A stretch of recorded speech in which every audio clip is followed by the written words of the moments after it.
Okay, let's unpack this. Imagine a mineral so powerful it's actually used in lethal injections to stop the heart. Now, hold that thought because at the exact same time, a huge majority of people, really, around the world are deficient in this very same mineral. Kind of shocking contrast, isn't it? Today on the deep dive, our mission is to explore precisely why potassium is so, well, absolutely essential for your body to function correctly. We're going to delve into what it does for your health when you have the right amounts and then uncover the surprisingly profound consequences when you don't. It's truly a journey into understanding balance because, when it comes to potassium, neither too much nor too little is good. Exactly. And that balance is critically important because we estimate that a significant portion of the population actually has an intracellular potassium deficit. And this isn't just some minor oversight. Potassium is genuinely one of the most crucial minerals for our cells to function correctly. Without enough of it, you can experience a whole cascade of negative consequences. Things like persistent low energy, increased risk of serious conditions like hypertension, stroke, kidney stones, Wow, quite a list. even bone issues like osteoporosis. It can even contribute to insulin resistance, potentially setting the stage for diabetes down the line. Okay, so with that in mind, let's start with the absolute basics. What exactly is potassium? What makes it so fundamental? Right. So at its core, potassium is the most abundant electrolyte we have in the body. And just to clarify, electrolytes are essentially minerals that carry an electrical charge. That charge makes them absolutely vital for the communication and activation of, well, literally every single one of our cells. Communication and activation. Yeah, think about it. A heart muscle cell needing to contract to pump blood, or maybe a neuron sending an electrical impulse so you can think. These complex processes, they fundamentally rely on electrolytes. And that electrical charge aspect is really the key here, isn't it? Mm. Because something like 98% of the potassium in our body lives inside our cells, That's right, inside the cells. which means if you're low on electrolytes, maybe from dehydration or just not getting enough in your diet, Yeah. your cells simply can't function optimally. Your muscles might feel weak, your brain foggy. I mean, you could even notice a dip in your general motivation for things, Yeah. right? Work, exercise. It affects you at a really foundational level. That 98% intracellular concentration is kind of the headline here. Mm. It's also why standard blood tests aren't always that great for detecting a deficit. The important stuff is happening inside the cells. But thinking beyond our bodies for just a second, the importance of potassium extends even further, doesn't it? It's not just about us. Right. You see potassium pop up everywhere. It's used as a really crucial fertilizer for crops. That's a big one. And potassium nitrate is a key ingredient in producing gunpowder. Some forms even find their way into industrial detergents. It just highlights how universally important this element is. Exactly. But back to what it does for us. Inside our bodies, potassium provides every single one of our cells with a negative electrical charge, sort of like a voltage they absolutely need to operate correctly. Mm-hmm. And really, the vast majority of its roles and pretty much all the symptoms you might get from a deficiency are directly tied to this electrical charge. That electrical potential is fundamental. And this brings us to some of potassium's truly surprising roles in your health, starting with how it impacts your energy and cellular activation. Whether we're talking about neurons firing off neurotransmitters or muscle cells contracting, every cell in your body has this vital mechanism called the sodium-potassium pump. What exactly does this pump do? And why is it so fundamental? Well, it's pretty much what it sounds like. This pump actively pushes sodium out of the cell and pulls potassium in. This process is absolutely fundamental for cell activation and, by extension, your overall energy levels. Okay.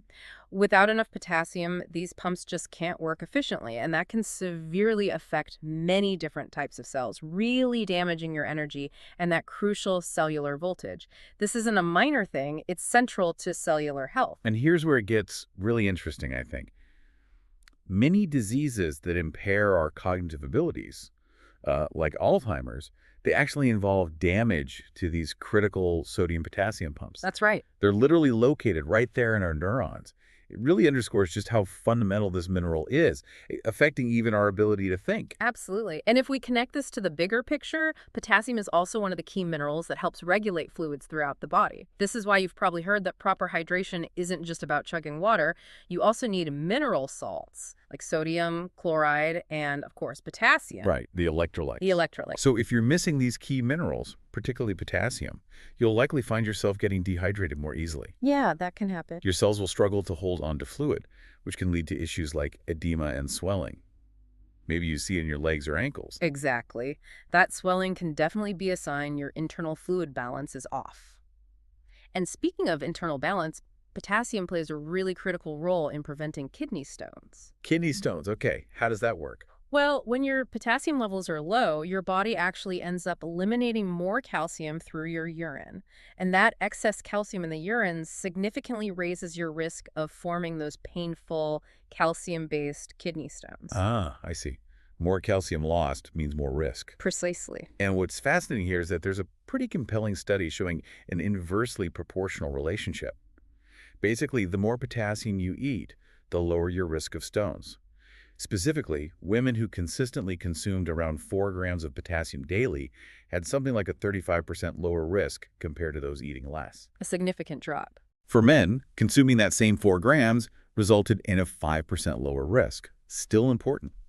And the study even suggested potassium might not only reduce the risk of forming new stones, but could potentially help reduce the size of existing ones too. Which is quite remarkable. And if 4 grams sounds like a lot to you listening, well, consider this historical perspective.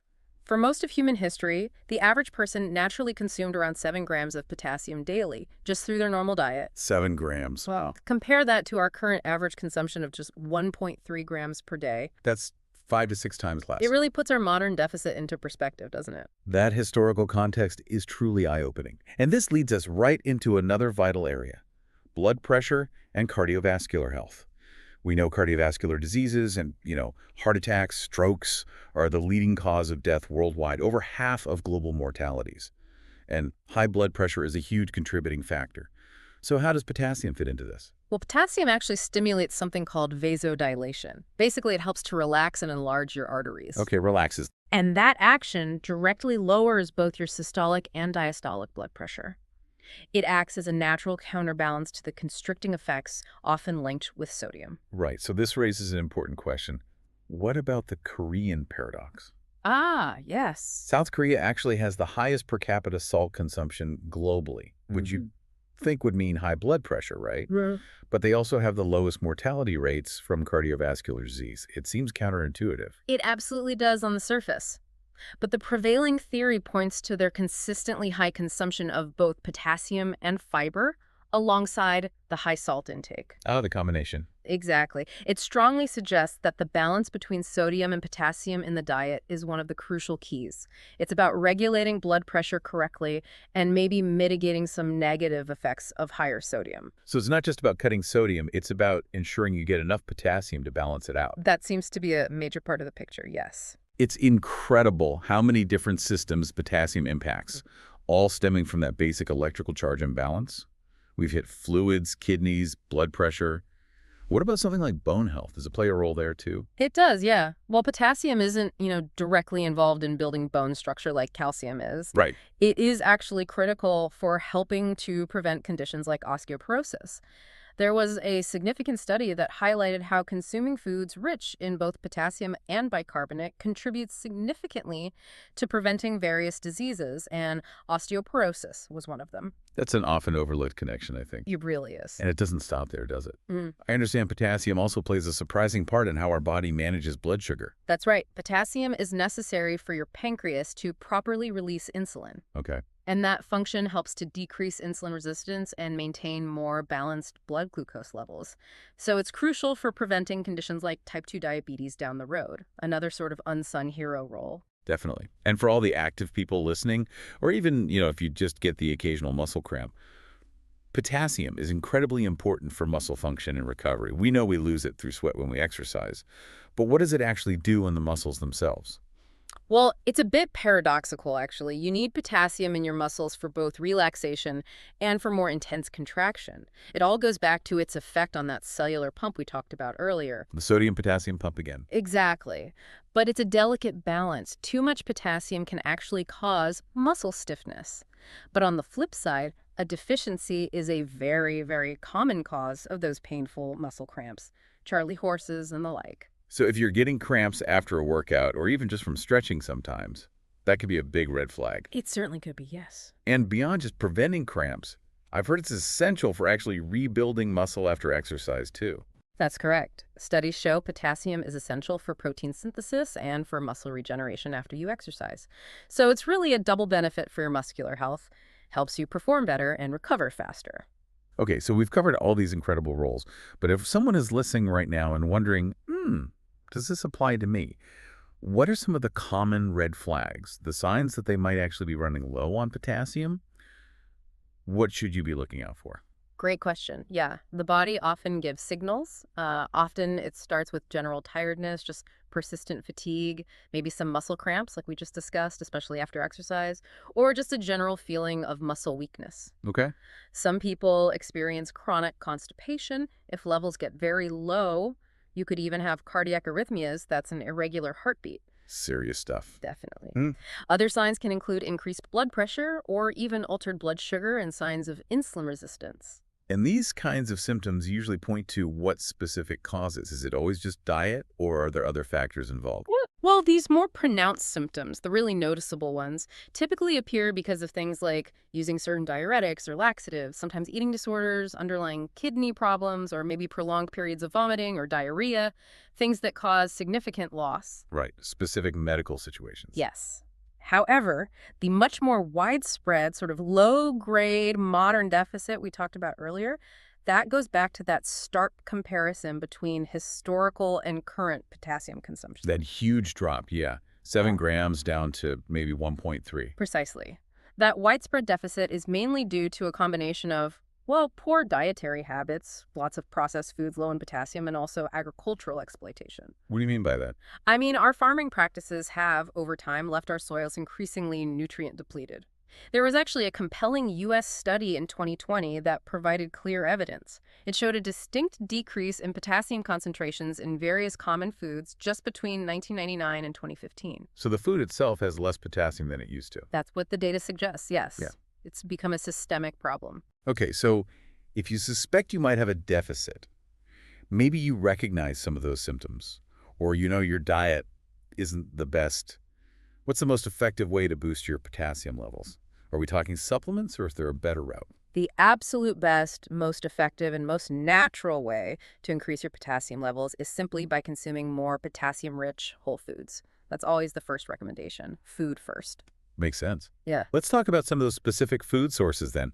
What are the champions we should be adding to our grocery list? Okay, well, first up, beet greens are surprisingly one of the absolute richest sources. Plus, they give you beneficial folic acid, which is crucial for DNA stuff. Beet greens, interesting. How much are we talking? Just about 1 cup of boiled beet greens provides around 34% of your daily recommended dose. So that's a big chunk right there. Definitely. What else? Then there's avocado, always popular, offers roughly 15% of your daily potassium. Plus you get magnesium, vitamins A, E, K, and those healthy omega-3 fats. A real nutrient powerhouse. I know spinach is usually mentioned too, right?